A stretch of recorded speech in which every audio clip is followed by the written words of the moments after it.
Konstantinos Koutsoumbas feeds his 600 animals every evening and waters them from his own well. He's also responsible for the water supply of his village of Lidoriki in central Greece and a string of neighboring villages that live from cattle, sheep and goats. We have lots of issues. When it doesn't rain, we use springs and wells. 2 or 3 years ago, they were barely sufficient. This year, there isn't enough water and we need to fill water tankers and drive them to some villages. But hiring the trucks are expensive.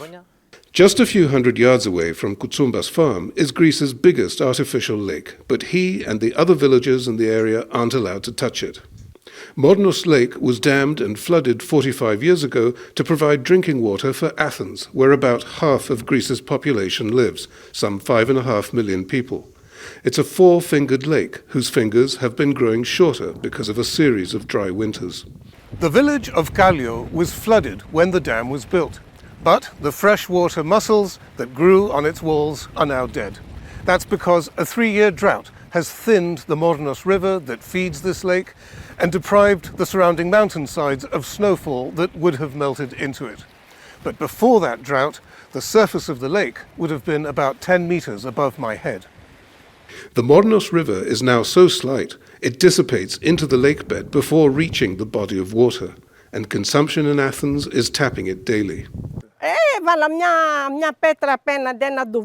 I planted a rock by the water's edge when I got here 2 weeks ago, as my house is by the lake shore. The water level has gone down by half the height of my walking stick in that time. Scientists are worried that if climate change brings more such winters, Athens may be left without drinking water. According to the Athens Observatory, this has been the hottest Greek summer on record, with temperatures 2.3 degrees Celsius higher than the summer average since 1960.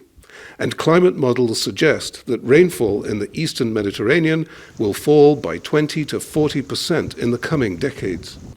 The government is responding with at least $1 billion worth of new dams.